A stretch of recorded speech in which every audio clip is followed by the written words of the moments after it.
Hello, so in this week's lesson we're going to be covering the two topics of different elements and issues of families with a child with disabilities, how we interact with them, what we should expect from them, what they should expect from us, things like that. And then also a self-regulation kind of portion. So this is to counterbalance the self-observation portion that we went over last week. For your assignments, you can see in the PowerPoint your practice and demonstrate only really lead to one submission. The practice is actually something that the demonstrate will be based on. And then you, of course, have your QQC and self-reflections due as well. So a couple of things about some changes of law related to special education. In 1975, there was the Education for All Handicapped Children Act. That was a pretty pivotal point in which there was some real formal attention shown on this area. And before this, children with disabilities simply just didn't go to school. So instead of having any services, just even minimal services, they just didn't go. They just stayed at home. So a little bit beyond that, we arrived at the Individuals with Disabilities Act. So this mandated the access and provision of different special education services all the way up to the age of 21. So that was very, very important, of course, when in 75 we're placing in schools the idea that we can provide these services and we should. The IDEA or IDEA actually mandated it and provided it for families. Something of special of note of the 504 plans that you will likely hear about quite a lot if you haven't already discussed them some. It's kind of like a catching net around the IDEA. So for those who don't have a disability according to the standards of IDEA or IDEA, the 504 plans can provide accommodations, so special changes in the way that the teacher or a school interacts with the child or what they provide for them so that they can actually adjust to different special needs that they might have that are diagnostic, so they're below the threshold of being diagnosis. Okay, so within the school, your text gives 6 principles in special education. I think these are good things to think about. So in schools, we cannot deny children services due to behavior, and that is a wonderful thing for children and families and a very difficult thing at times for the schools and the teachers. But that zero rejection policy is ultimately for the benefit of the child and the families. Of course, we're handling evaluations in a non-discriminatory and a multidisciplinary way, so we're taking opinions from lots of voices and treating each child very fairly.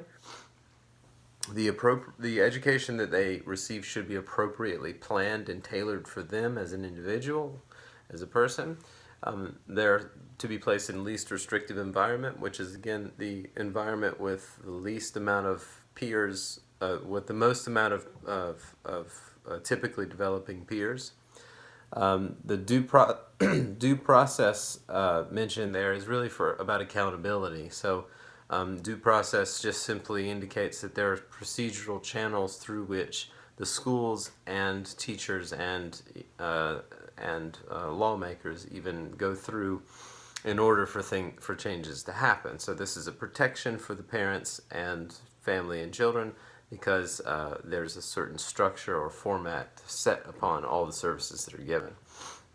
And then lastly, parent and students are expected to collaborate in participation with the schools. It's not a one-sided effort by any means, and that's a really important thing to highlight as an essential quality or an essential ingredient, so to speak, of special education. And beyond all this, of course, or maybe before all this, certain things like physical safety, nutrition, protection from bullying and mistreatment and abuse, things like that, are of course always on our minds.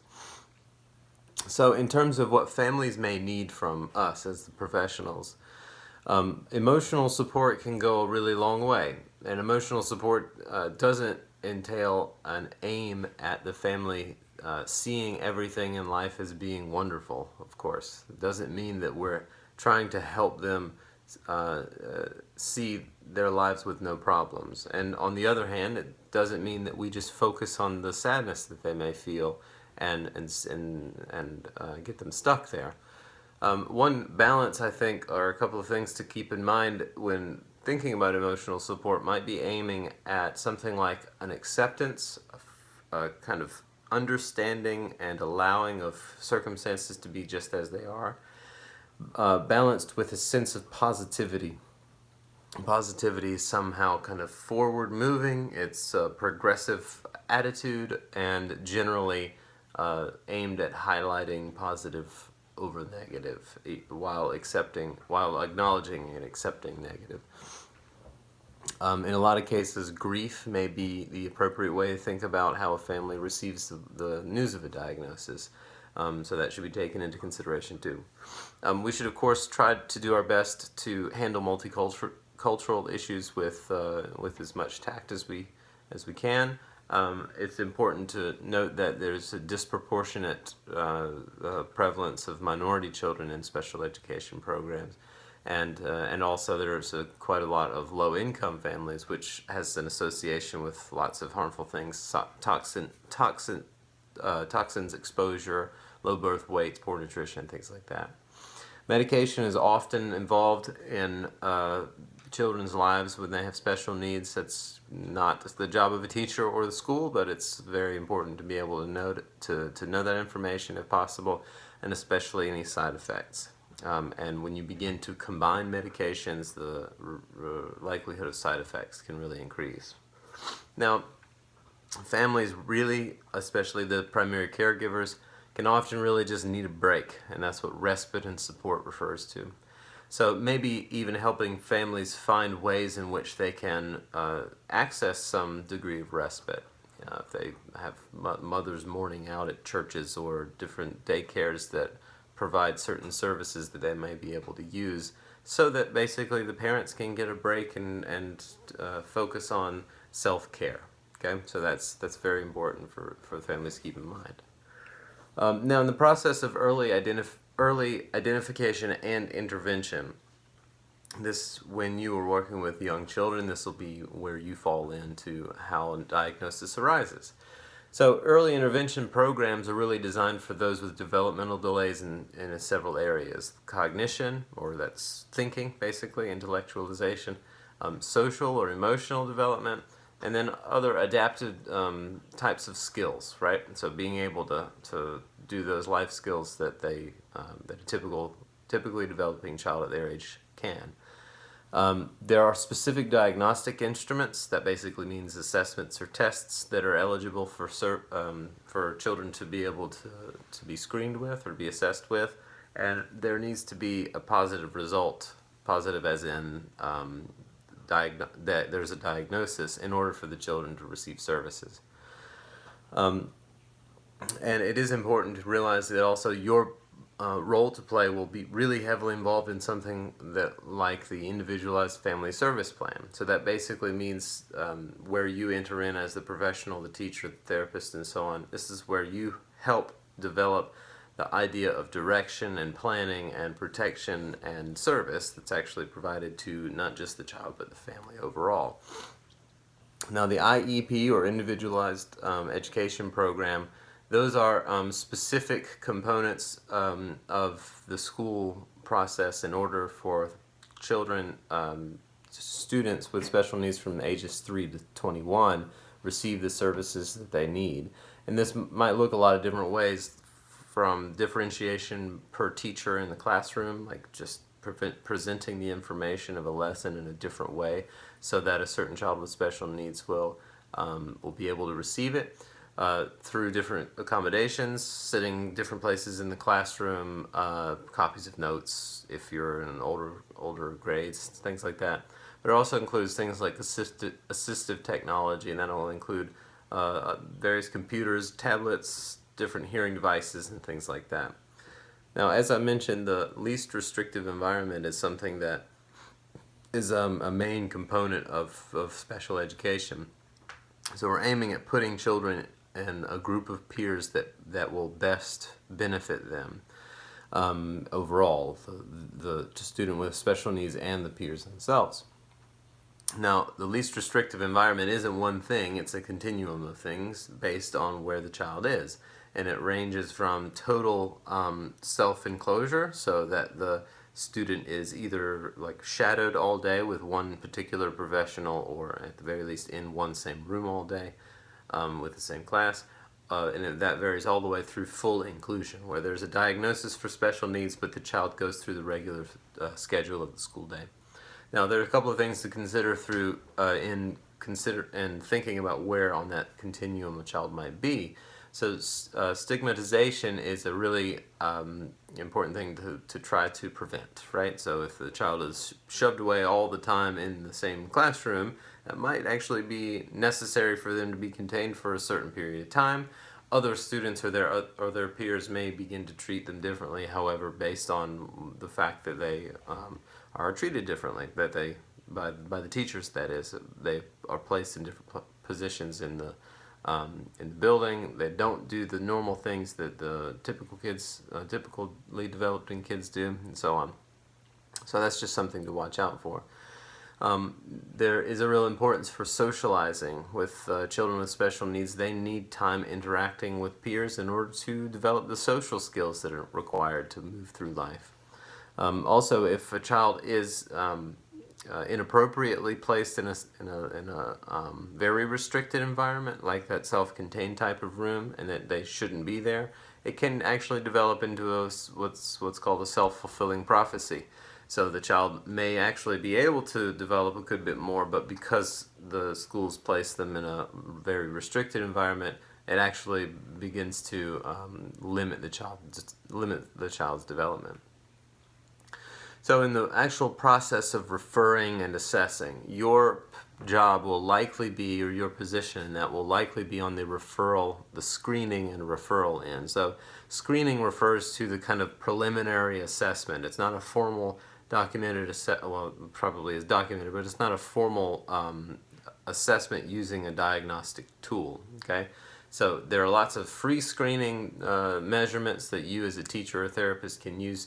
Basically, it gives you the impression of, yeah, maybe I should refer out to an actual full formal assessment. That might be with the school psychologist or another professional. Now, the assessment process you very well may be a part of through your involvement with the evaluation team, which is made up of a lot of different disciplines to give the best idea of where the child is and where they could go. But the actual assessment will be done by someone else who's trained in that area of assessing.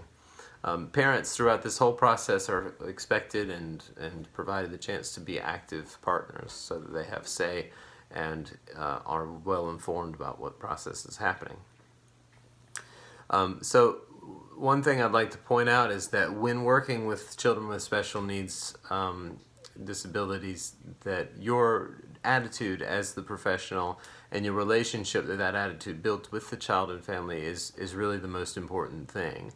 I think I'm sure I've mentioned the idea of treating your relationship with the student and family as a tool to teaching itself. And I think that the attitude that you bring to those relationships actually sets the tone and sets the foundation for what could become of it. Supporting parents is an interesting description of what we might consider parents that are most beneficially supporting their children through the diagnostic process and into treatment or into intervention. Parents tend to be friendly and positive, patient, empathic, and giving you a list of a few other things there. When their involvement with the school and their child ends up moving the child in the most beneficial direction, and they end up getting the best outcome. So for community support, your job, or the point at which you enter into that, really begins to show itself when you're allowing the parents' awareness of what is out there in the community to increase, and you're making connections or helping them make connections with different resources in the community that they can use to benefit their child. Okay, so we're turning gears to skills of self-regulation. Now, last week we went through skills of self-observation, and these two sets of skills are really provided so that you can consider the art and process of communication with people. So when we communicate with a person, as I mentioned, we start from within us and within our own subjective experience, and often we kind of overshoot that to focus on the other and what is all external to us. So the self-observation is a turning inward and observing. Self-regulation is turning in and modifying. So you can think of monitoring and modifying as being a kind of hand-in-hand tandem skill set. Now, starting with self-observation is important because you need to know where you are at any given moment. Either feeling frustrated and agitated, or feeling rushed, or feeling nervous, feeling overconfident, things like that are all things that you can have as a baseline to see where you start in your communication effort. And when you move forward with that, then you begin to look at the idea of fight-flight response and the relaxation response. These are paired sets of reaction in the body that leads up one, using the sympathetic nervous system, leads one to an agitated and tends to be more of a possibly aggressive or a reactionary state. And the parasympathetic nervous system moves toward the direction of overall comfort and relaxation, even in the face of problems. So the goal, of course, will be to not cut down the sympathetic, but notice when it arises and begin to gradually mold it into something like the relaxation response, or the parasympathetic nervous system. So first, as we did with observing, we observed the body first. Now we're going to determine some ways we might be able to interact and change the bodily reactions. Okay, so with changing the body to change the mind, remember those two things are interactive, so when we change one, we necessarily have an impact on the other. One thing that you can simply do is change the way you breathe. Now, of the 5 things I mentioned paying attention to in the body in the previous lesson, systems related to touching, lifting, beating, breathing, and eating. Breathing and lifting are the 2 areas that are probably most straightforward and accessible to us. We can at any time change the way we breathe, and to some degree at least, most of the time we can do something about overly tense muscles. We might not be able to do something about all of them, but we can relax to some degree. So with breathing, simply taking a few deep breaths. And now when someone says take a deep breath, what they're really referring to is spend a moment inhaling and exhaling as deeply and slowly as possible so that you can actually kind of feel settled again. It's not just take one deep breath, blow it out violently, and then move on expecting to feel any better. Slow breaths and full breaths are the 2 kind of qualities of what deep breathing really brings us. And the reason that this is helpful is also most taken advantage of, say, in another method of counting the duration of your breath. So every time you breathe in, your heart rate increases just slightly. This is called the respiratory sinus arrhythmia. So respiratory has to do with breathing. Sinus has to do with like a cavity or cave. And arrhythmia means not rhythmic, so it changes in its rhythm. So when you breathe in, your heart tends to beat just slightly faster. It's very subtle and slight. And when you breathe out, your heart tends to slow down very subtly. And so if you spend more time breathing out than you do breathing in, it stands to reason that over time your heart very well may slow down, which can allow you to feel overall more relaxed and in control. So you can try this, and I'm going to encourage you to do that. When you breathe in, and you're kind of concentrating on deep and slow, full breaths, you breathe in counting in your mind, maybe to the count of 5 seconds or 6 seconds.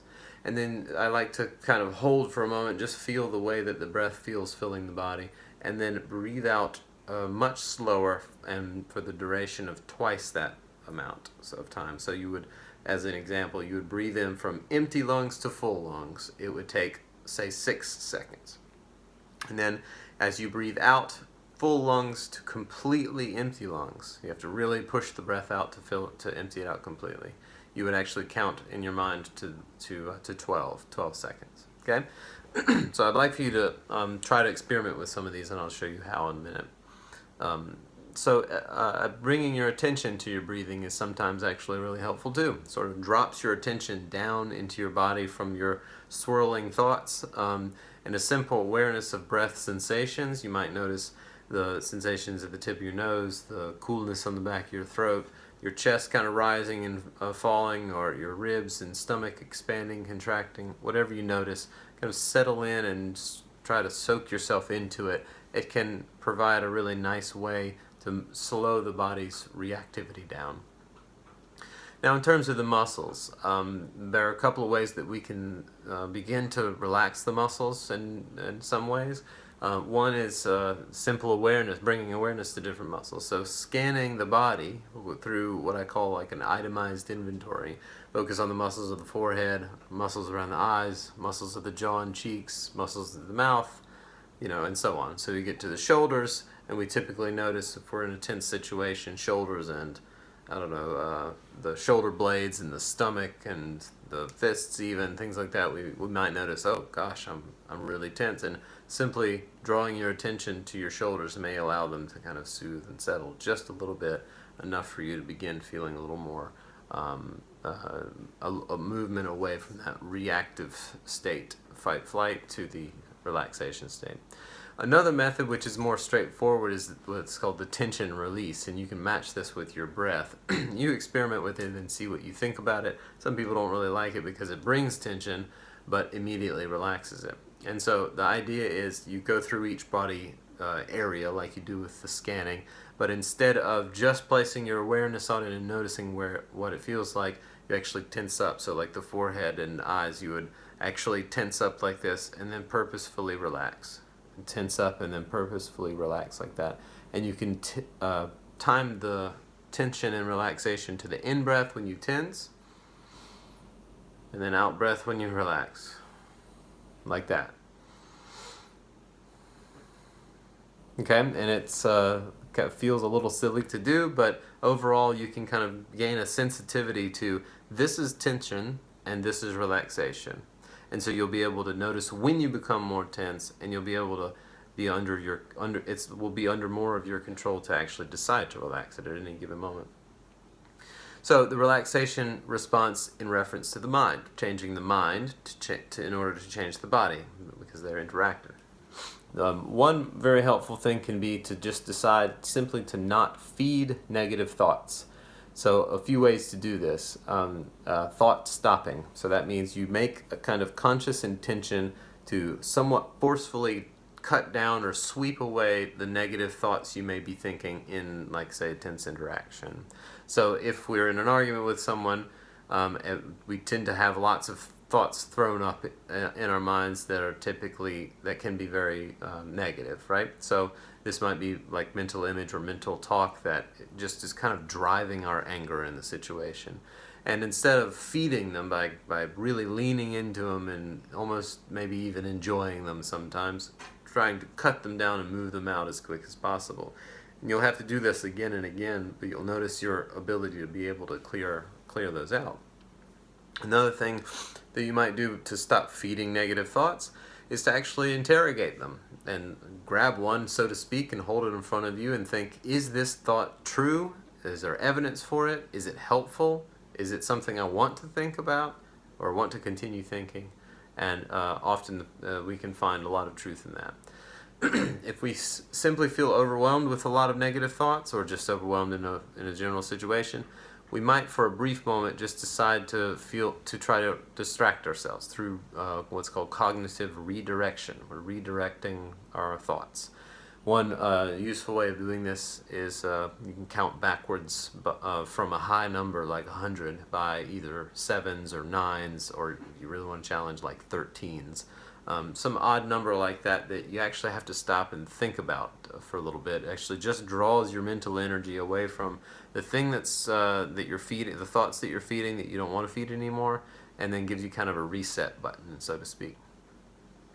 And as you do this, you're trying to move away from negative thoughts. You begin to try to fill that mental space with helpful and positive thoughts.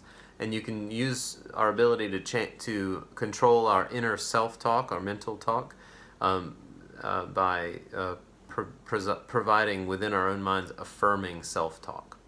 Another thing that can be really helpful to begin practicing, but takes a little bit of time to really try to develop it in any way, is compassion. That's compassion for others and then compassion for ourselves as well. And they can overlap very, very easily. 3 elements of specifically of self-compassion. There's a lot of good information. I think her name is Kristen Bell. She's a researcher from Texas University of Austin, I think. And she's looked a lot into self-compassion and kind of shown there's really 3 elements of what make up self-compassion. A general sense of awareness or kind of mindfulness of where one is and what reactions are occurring. That would be our self-observation skills. A self-kindness or a positive self-view or others' view. This is kind of a changing of the attitude or providing affirming self-talk, right? And then a sense of, this is an interesting one, I think, a sense of shared experience. A simple reminder that other people also feel this way whenever that difficult moment arises. And this is not something I'm alone in, and it makes sense that I feel this way because I'm a human being, and that's what humans do. Okay, so for your practice and your demonstrate assignment, the practice portion is the actual thing I want you to really try out. So choose one strategy from each changing the body and changing the mind slide. So I might choose counting the seconds of the breath and maybe cutting out or sweeping away negative self-talk or thoughts.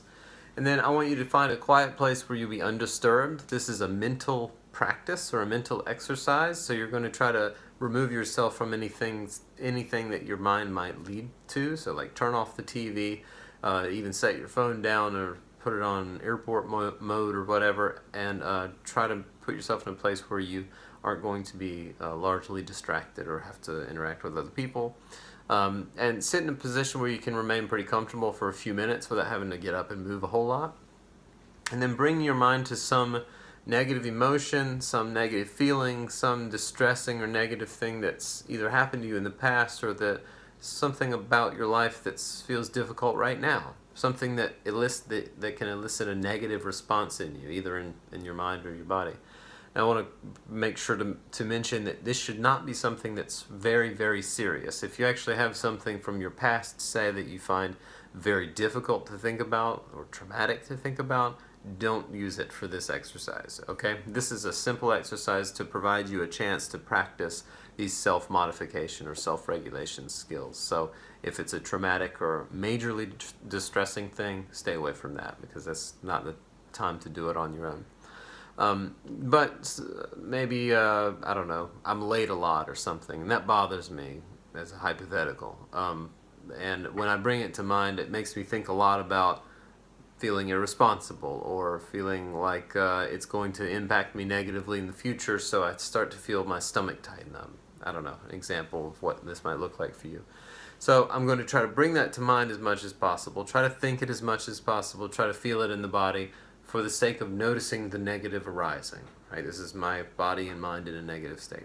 Then I want you to turn your skills of observation to notice as fully and clearly as possible all the things that are occurring in your mind through self-talk and mental image, and the things that you're noticing in your body through those systems of touching, lifting, beating, breathing, and eating.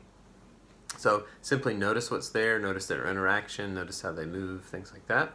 And then lastly, I want you to use those 2 skills of self-regulation that you chose to try to change the way your body and your mind responds to the negative or distressing state of mind that you created. So this will be a way that you can actually see these things work in action. So the ways that your choice to do the counting the duration of the breath, for instance. You'll be able to notice, okay, watching the heart rate slow down, watching my body kind of reset into more of a relaxed state. Okay?